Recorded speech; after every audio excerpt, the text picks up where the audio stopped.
Hey, folks, and welcome back to Glenn and Adrian's Rock Talk. That's Adrian. And that's Glenn. And today, we're going to return to Yes with a dash of Rush, because we are going to be looking at Roundabout, the live performance that happened at the Rock and Roll Hall of Fame 2017 induction ceremony. This includes Geddy Lee on bass, since Chris Squire had at this point passed away. I've been reading Geddy's biography, The My Effin' Life, and I'm at the point where he talked about this performance. And he said, meeting his idols, he felt just like that little Jewish boy that he was, that was very, very shy and introverted and was getting bullied in school and just didn't have a lot of confidence. And he kind of felt that way again, just for a moment. And he's like, oh, it's interesting, I can still feel that way, this much further down the road. But he got a hold of himself and everything was fine. They all, were very happy to meet each other. It was a good day. But yeah, childhood can do that to you. So we did recently see another Yes clip, which is up. It's Owner of a Lonely Heart. And that also happened in 2017. Okay, so that included in the band Rick Wakeman. Trevor Rabin was in the band at the time. I'm not sure if he's going to be here since this is the rock and roll induction. Maybe they'll have Steve Howe here. I'm just not sure how it's going to shake out. Pretty sure John Anderson is here, though. So with that, I guess we'll just go ahead into it and take a look. Adrian, do you have any thoughts ahead before we start?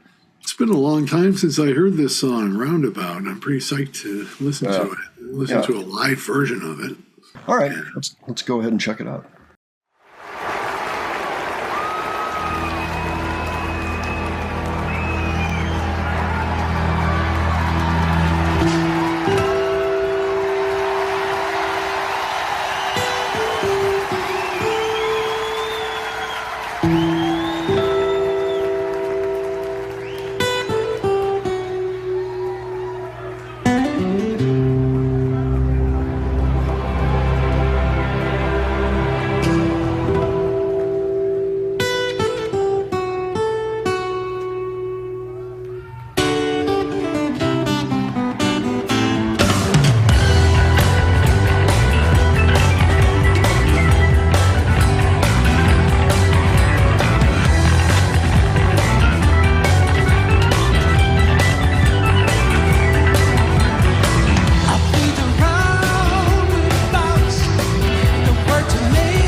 stand there.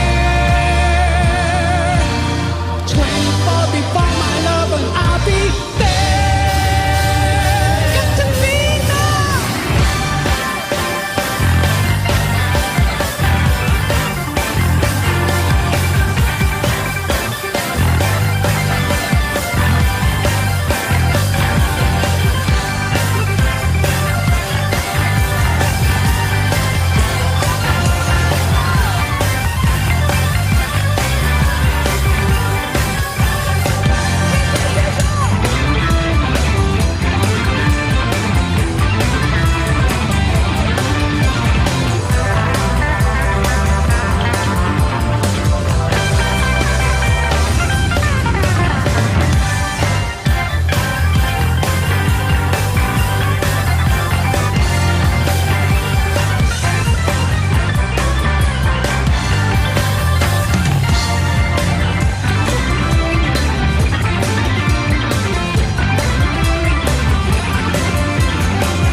I'll be the roundabout, the word to make you out and out. I spend the day your way. Calling morning, driving through the south, even in the valley. Yeah, hit around the lake. Others come out of the sky to stand there. One night over, we'll be there, we'll see you. 10 to 7, we'll be there, loving too. 24 before my love, you see, I'll be there with you. Da-da-da-da-da, da-da-da-da-da,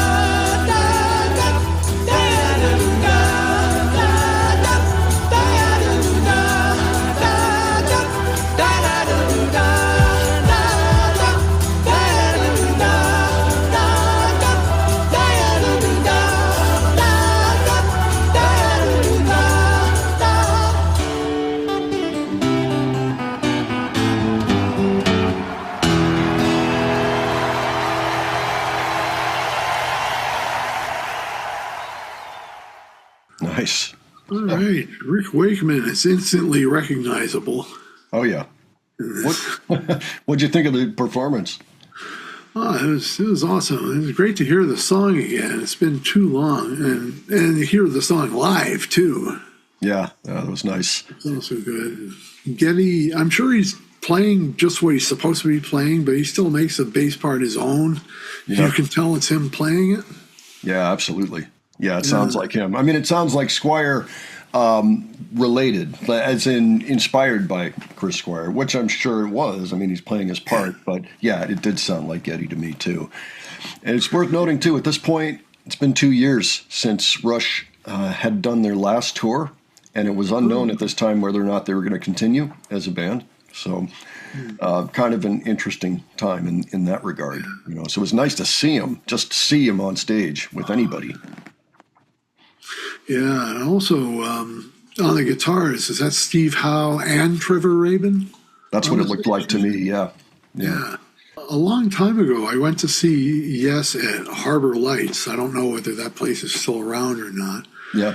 And I think that's I where was disappointed they didn't play Starship Troopers from the Yes album. They did play Yours Is No Disgrace, and I think they played All Good People. Most of it was new material. Harbor Lights is the same place where Jane's Addiction dissolved, where the fight happened on stage. Oh, okay. Yeah, it was 2 miles away from us when we were at the Warning. Over big night live. It was just over the harbor, and Harbor Lights. Yeah, that answers some questions. Yeah, I saw them in '88 on the Big Generator tour. I remember Tony Kaye was the keyboardist, and of course Chris Squire and John Anderson were in there. Alan White, of course, Trevor Rabin on guitar. It must have been at that point. So that was okay. It actually wasn't as good as I was expecting somehow, and maybe because they were missing key pieces. I don't know. I mean, it was all right. But I was kind of expecting a more epic show somehow, a better memory. And it wasn't that. It was still good, but yeah, so that looked like Alan White on the drums. So you would have had Steve Howe and Rick and John really all together, probably for the first time in a while, and with Trevor on stage there, and of course, Geddy. So there you go. Yeah, well done, I would say. It's just great to see and hear this. Yeah, I agree. I like this better than the show I went to. Yeah. Well, it would have been fun seeing Geddy too, but I know what you're saying. This was a pretty nice rendition, and they got a little bit improv-y in parts. Steve Howe went a little off script here and there with his acoustic and with other things, which is fine. I support that, but it was just unexpected.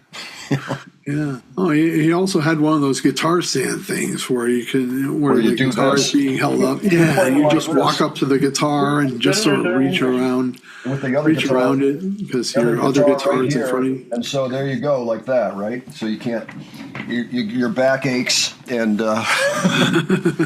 it's a good idea in a way, but you got to wish there was a more elegant solution, than that. Anyway, yeah, he did well on that. All right, so folks, why don't you let us know what you thought of this? And if you have other suggestions for us, leave those below. And if you enjoyed this video, please give it a like. And if you enjoyed our presentation, please subscribe. All right, thanks so much for joining us, and I'll catch you on the next one. All right, take care, folks. See y'all later.